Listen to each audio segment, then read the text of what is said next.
Assalamualaikum warahmatullahi wabarakatuh. Selamat datang di kanal YouTube Pratama Indomitra.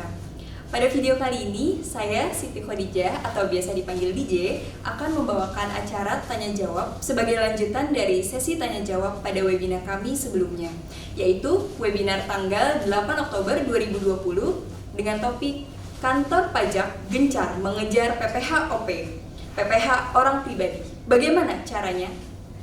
Nah, bagi Sobat Pratama yang belum menyaksikan webinar kami, bisa langsung cek ke kanal YouTube Pratama Indomitra.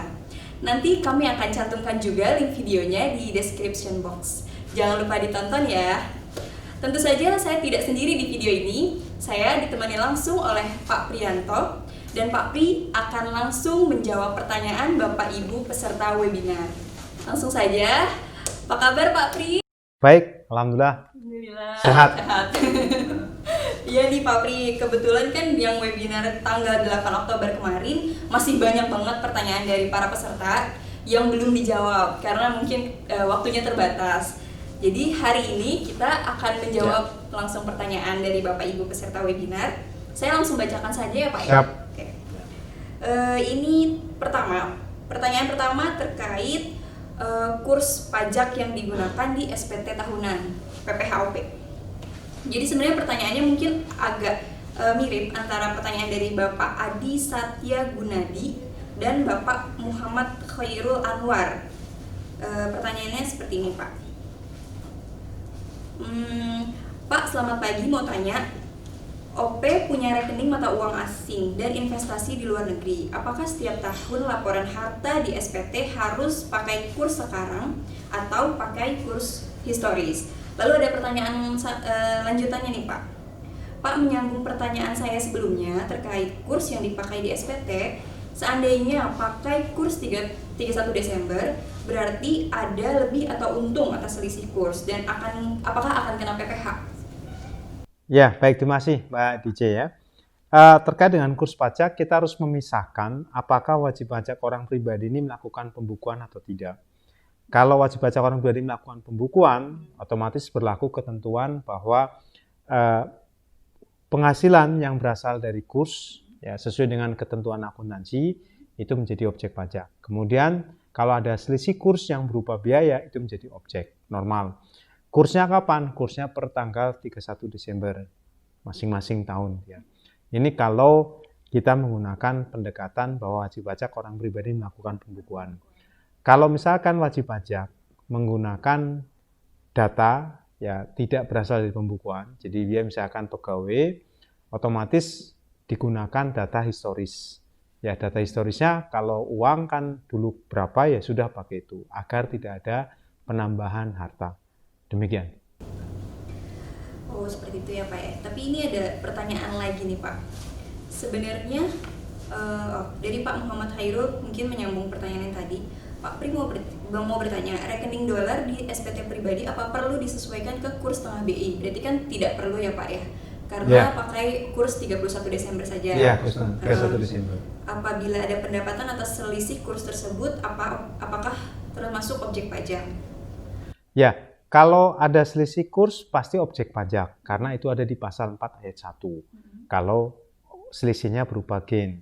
Kalau selisihnya berupa loss yaitu deductible sepanjang ada pembukuan. Nah, ini kan kita harus detail nih. Wajib pajak orang pribadinya melakukan pembukuan apa tidak. Kalau ada pembukuan, nah berlaku ketentuan umum. Tapi kalau tidak ada pembukuan, ini kan masalah aset ya. Aset ketika tidak ada perubahan, tidak ada capital appreciation itu dalam teori ya. Tidak ada penambahan harta, ya oke. Kalaupun ada penambahan harta, karena masalah kurs saja, nggak ada masalah. Yang penting bagi pajak realisasi. Oke. Jadi harus jelas dulu apakah orang pribadi tersebut memiliki pembukuan atau tidak. Iya. Yang kedua ada pertanyaan terkait PPh final Pak dari Ibu Rinda. Pertanyaannya ini Pak. Izin bertanya Pak Prianto, WP pribadi di SPT-nya ada lahan tanah senilai 80 juta. Status lahannya surat keterangan ganti rugi atau SKGR. Pada tahun 2019 dijual lahan tersebut dengan harga 150 juta. Karena lahan belum sertifikat hak milik, maka saat jual hanya dibuat surat di notaris jual beli lahan dan tidak dibayar PPh final serta BPHTB-nya. Pertanyaannya, atas penjualan lahan tersebut apakah terutang PPh atas selisih labanya? Yang kedua, apakah penjualan tanah dengan status SKGR terutang PPh final juga? Ya, tanah itu kalau ditransaksikan menjadi objek PPh final. Ini jelas tersebut di dalam pasal 4 ayat 2 Undang-Undang PPh. Terserah apakah sudah dalam bentuk AJB, PPJB, atau surat keterangan ganti rugi. Intinya secara substansial adalah ketika ada pengalihan tanah, berarti ada transaksi. Nah, pengenaan pajaknya mengacu pada nilai transaksi karena objek PPh final, bukan dari capital gain. Demikian. Jadi tidak berpatokan apakah tanahnya itu sudah sertifikat hak milik atau masih SKGR, sama saja ya Pak ya. Selanjutnya pertanyaan dari Bapak Karl. Pak, sebenarnya PPh 25 untuk PPh orang pribadi itu wajib atau tidak? Yang kedua, terkait PPh waris pengalihan tanah dan bangunan. Kenapa ada SE dan Perdirjen yang mengatur harus menggunakan SKB? Dan di SKB ada syarat-syarat yang harus dipenuhi. Padahal Undang-Undang PPh secara jelas telah menyebutkan bahwa PPh atas warisan adalah bukan objek pajak. Oke. Ya, PPh 25 atas orang pribadi itu juga harus dilihat dulu. PPh 25 atas orang pribadinya ini apakah pegawai, satu pemberi kerja atau dua, atau memang punya usaha. Punya usaha juga nanti dilihat apakah pembukuan atau pencatatan atau pakai norma. Jadi harus detail. Yang jelas PPh 25 itu sebetulnya bagian dari upaya kantor pajak mendapatkan penerimaan pajak tidak nunggu setahun. Makanya perlu ada cicilan. Nah, kalau misalkan nantinya ya misalkan semuanya dipotong dari pemberi kerja, ya dari pemberi penghasilan kayak misalkan pegawai, ya otomatis kan nggak perlu ada cicilan karena semuanya dikurangkan dari PPh yang sudah dipotong pemberi kerja. Tapi kalau ada misalkan dari usaha, nah itu ada karena perlu juga tujuannya apa? Agar pas akhir tahun tidak perlu bayar terlalu besar. Itu, Mbak. Kemudian yang kedua, waris. Nah, ini seperti ada kontradiksi ya. Karena di Undang-Undang PPh jelas, warisan itu bukan objek pajak. Tapi saya memahami dari sudut administrasi kan butuh kepastian hukum. Dari sisi penyelenggara administrasi pajak yaitu kantor pajak. Makanya perlu ada administrasi. Cuman kadang-kala kan ketika diterapkan administrasi ini justru malah administration cost-nya meningkat. Ribet ya, ribet, bahkan nanti orang pajak bisa menganggap kalau nggak ada SKB menjadi objek pajak. Gara-garanya tadi peraturan di bawah itu kadang-kala melebihi kewenangannya dari peraturan di atas. Nah, faktanya dan repotnya kalau si petugas pajak justru ngambil peraturan yang di bawah. Itu demikian, Pak. Jadi sebetulnya si SKB ini lebih mengarah kepada ya kepastian hukum. Kalau memang sudah ada SKB, memang sudah jelas kantor pajak tahu. Itu aja sih. Ya. Tapi secara administratif, kalau tidak ada SKB, bisa jadi dianggap? Ya bisa, karena kan kembali lagi kantor pajak melihatnya ini kan harus ada SKB, karena kantor pajak berpegang pada aturan pelaksanaannya. Sebenarnya kalau di Undang-Undang PPh, kalau secara substansi itu bukan objek pajak. Tinggal masalah administrasi di lapangan.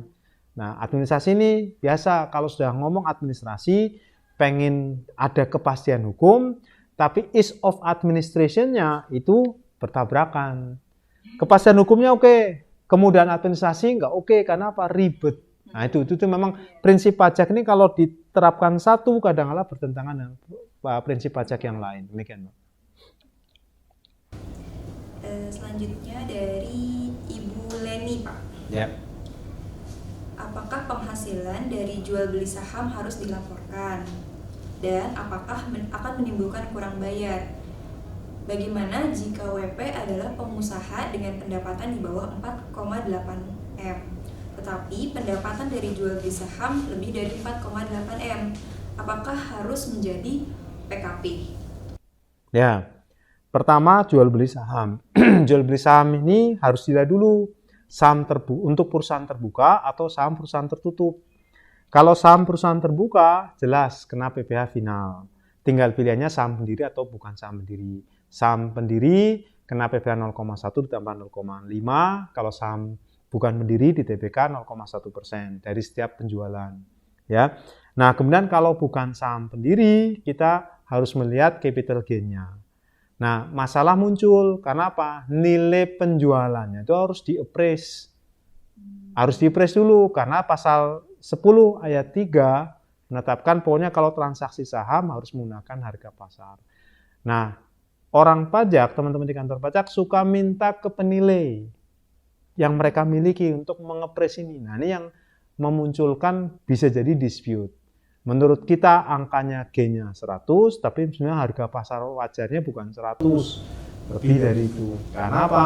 Asumsi dasar untuk menilai sahamnya bisa beda. Jadi asumsi dasar untuk menilai saham dari perusahaan yang sahamnya ditransaksikan. Karena kan ini menggunakan discounted cash flow. Nah, ini ada pembahasan sendiri discounted cash flow. Artinya gini, perusahaan ini bukan perusahaan yang likuidasi, perusahaan ini going concern. Jadi harus diestimasi ke depan, 5 tahun ke depan. Diproyeksikan future cash flow-nya seperti apa, nanti didiskontokan. Barulah kemudian di situ free cash flow-nya berapa dibagi dengan outstanding share. Baru ketemu nilai sahamnya. Jadi memang ini butuh estimasi dan butuh keahlian khusus. Biasanya dilakukan oleh para penilai independen. Demikian, Pak. Kemudian yang kedua, saham itu ketika dijual belikan bukan merupakan objek PPN. Artinya kalaupun omsetnya lebih dari 4,8 tidak akan mengakibatkan si wajib pajak orang pribadi ini harus menjadi PKP. Karena transaksi saham sendiri bukan objek PPN. Sesuai dengan pasal 4 ayat 2 ya huruf D Undang-Undang PPN. Ya, demikian, Mbak. Jadi penilai itu bukan hanya penilai publik ya, tapi DJP juga punya tim penilai. Ya, DJP punya tim penilai. Nah, tim penilainya ini yang mungkin punya asumsi berbeda.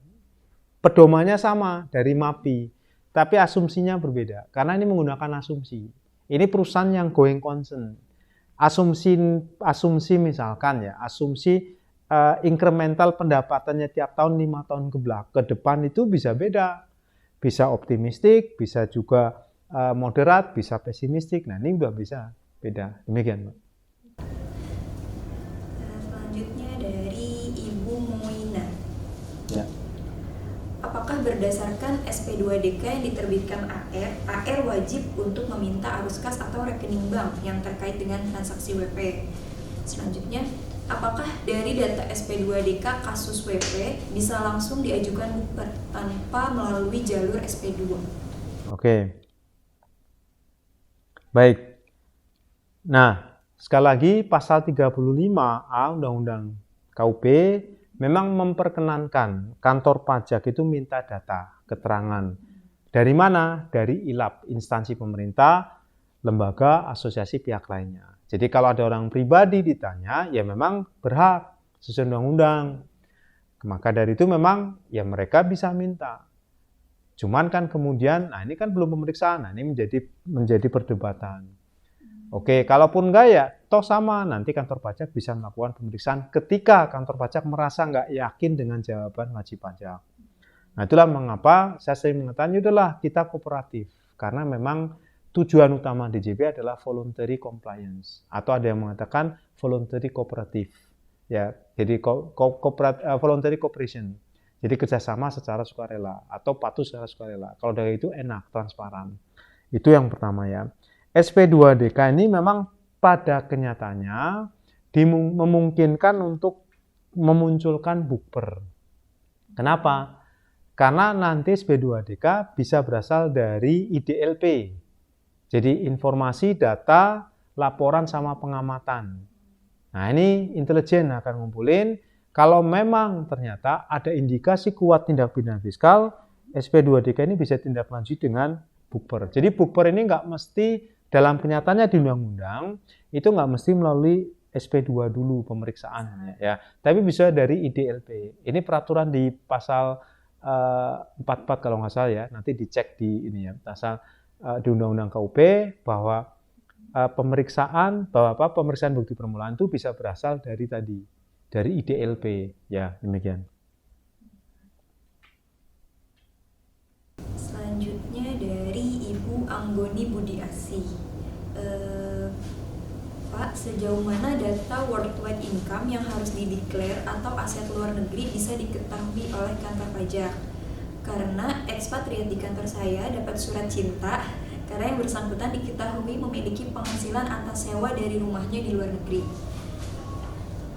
Yang kedua, Pak, di Cap 537 tahun 2000, definisi penghasilan teratur adalah penghasilan yang lazimnya diterima atau diperoleh secara berkala, sekurang-kurangnya sekali dalam setiap tahun pajak. Sedangkan di Per 16 tahun 2016, definisi tersebut masuk ke dalam penghasilan tidak teratur. Kemudian, apabila pegawai mendapatkan bonus, apakah harus diperhitungkan sebagai basis PPh 25 tahun selanjutnya? Terima kasih. Oke. Yang pertama, worldwide income. Memang ini blur ya. Blur kenapa? Kalau misalkan ekspatriat itu menjadi resident taxpayer di Indonesia, berarti berlaku ketentuan global taxation. Cuman kan gini, ketika pendapatannya dari sewa, kita harus bisa memastikan pendapatan sewa itu berarti pengenaan pajaknya ada di negara tempat properti itu berada. Pengenaan pajaknya ini kalau pakai tax treaty. Jadi harus dicermati tax treaty yang berlaku. Artinya, ekspatriat harus menyiapkan tuh surat keterangan domisili bahwa dia menjadi dual resident taxpayers. Di sini menjadi resident taxpayer, di negara lainnya ketika dia punya citizenship di sana, dia menjadi resident taxpayer juga. Nah, di sini berlaku ketentuan double tax agreement. Apa? Kalau sudah masalah penghasilan dari immovable property, itu otomatis pengenaan pajaknya ada di negara tempat properti berada. Ya tetap dilaporin di sini nggak masalah, tapi nggak kena pajak lagi karena pengenaan pajaknya di sana berdasarkan kedudukan dari properti itu. Itu yang pertama ya. Nah kemudian, ini masalah penghasilan teratur tidak teratur itu ya. Kalau kita melihat penghasilan teratur di dalam PP pasal 25 itu kan kaitannya dengan global taxation. Sementara penghasilan yang teratur yang dari pemberi kerja ini konteksnya dengan PPh 21. Jadi beda. Kalau PPh 21 oke, penghasilan teratur tidak teratur itu jelas. Itu masalah penyetahunan. Penyetahunan penghasilan teratur disetahunkan, kalau yang tidak teratur tidak disetahunkan. Nah, nanti dalam konteks pembukuan, nah itu ini kan pembukuan penghasilan, udah ini penghasilan sehubungan dengan pekerjaan, netonya aja. Jadi kalau di laporan SPT orang pribadi kan langsung ketemu netonya nih. Netonya. Sementara ada juga penghasilan lainnya. Penghasilan lainnya ada yang, nah ini penghasilan lainnya bukan dari penghasilan dari usaha, bukan penghasilan dari pekerjaan, penghasilan dalam negeri, ini penghasilan luar negeri. Jadi di situ. Jadi konteks penghasilan teratur kayak tidak teratur kayak bonus, dia udah langsung penghasilan itu di penghitungan PP orang pribadi. Demikian Mbak. Jadi nggak masuk di perhitungan angsuran, beda domain. Ya, kalau yang satu kaitannya dengan withholding tax system, scheduler tax system. Kalau yang ini kaitannya dengan global taxation system. Demikian, Mbak. Untuk pertanyaan selanjutnya dari Pak Kusnan. Pak Pri mau bertanya, WP dalam negeri bermukim di luar negeri dan berpenghasilan di luar negeri. Karena NPWP masih aktif atas penghasilan dan penghasilan di luar negeri, apakah itu terhutang PPh? Oke, nah ini sama, kita harus memahami WP dalam negeri dan luar negeri. Ketika misalnya dia WP dalam negeri, kemudian punya penghasilan di luar negeri, posisi WP-nya ada di mana? Kalau posisinya ada di Indonesia, berarti memang dia kena dari prinsip presiden principle atau domicile principle. Berlakulah global taxation system. Ketika dia WP dalam negeri, ada di luar negeri, punya penghasilan di sana, otomatis subjek pajak dalam negerinya hilang ketika dia lebih dari 6 bulan. Nah, dengan demikian dia bukan subjek pajak dalam negeri. Dia subjek pajak luar negeri di Indonesia. Dia menjadi subjek pajak dalam negeri di negara lain. Nah, kalau demikian berlaku taxation at source. Artinya kena pajaknya kalau penghasilan luar, kalau di Indonesia, berarti kena pajaknya kalau bersumber dari Indonesia. Karena WPDN ini menjadi non-resident taxpayer. Dia akan kena pajak di Indonesia berdasarkan source principle. Oke, tapi kan dia punya NPWP. Dia punya NPWP, tetap lapor. Lapor, tapi kalau sudah kena pajak di sana, nggak perlu kena pajak lagi di Indonesia. Jadi penghasilan dilapor, PPh-nya dilapor, nggak perlu kena pajak lagi di Indonesia karena source-nya bukan dari Indonesia. Demikian. Mungkin pertanyaan terakhir nih Pak, dari Ibu Foni. Jika orang tua tidak berpenghasilan, tetapi masih melaporkan SPT tahunan karena pernah mengikuti TA, orang tua mendapatkan uang bulanan dari anaknya. Lalu orang tua tersebut bisa membeli harta dengan uang bulanan yang diberikan oleh anaknya. Kayaknya uang bulanannya banyak nih Pak, jadi bisa beli harta. Lalu orang pajak mengatakan bahwa uang bulanan dari anak masuk ke dalam kategori penghasilan karena ada tambahan kemampuan nilai ekonomis dalam bentuk dan nama apapun, sehingga orang tua tersebut harus membayar pajak atas penghasilan dari uang bulanan yang diberikan anaknya. Apakah itu benar? Oke. Nah, ini katanya betul. Orang tua dapat duit dari anak itu tambahan kemampuan ekonomis. Iya, itu penghasilan. Iya. Cuman kan dalam konteks pajak, penghasilan itu ada yang objek, ada yang non. Ketika bicara kita non, berarti rujukannya pasal 4 ayat 3. Di dalam pasal 4 ayat 3 huruf A dan B, nah di situ pasal 4 ayat 3 huruf A, angka 1 dan angka 2, bukan A dan B, angka 1 dan angka 2. Nah dijelaskan hibah. Hibah dalam garis dalam satu keturunan lurus, menyamping 1 derajat, itu non objek pajak. Nah ini yang menjadi penting. Jadi bukan nggak pakai lurus 1 derajat, pokoknya ke atas ke bawah. Artinya kalau anak ngasih hibah ke orang tua itu penghasilan, ya. Objek pajak non. Kenapa? Pasal 4 ayat 3 huruf A, angka 1, angka 2. Demikian. Ini ada pertanyaan tambahannya Pak.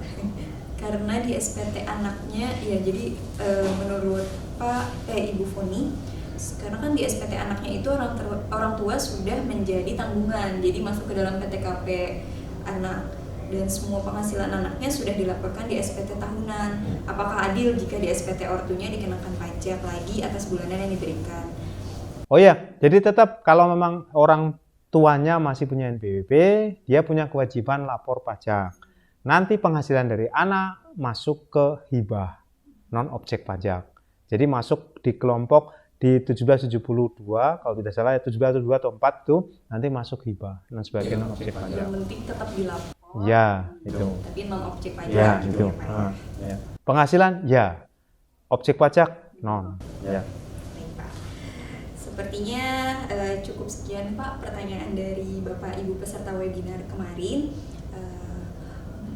Sobat Pratama, demikian tanya jawab saya langsung dengan Pak Priyanto.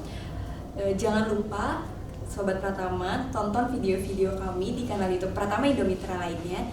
Jadi ada banyak video nih dari Pak Priyanto langsung, atau sekarang kita juga sudah punya video podcast Lalapoh ya, kalau nggak salah Lalapoh. Jangan lupa untuk ditonton, jangan lupa subscribe, like, komen, dan share ke teman-teman jika bermanfaat. Assalamualaikum warahmatullahi wabarakatuh.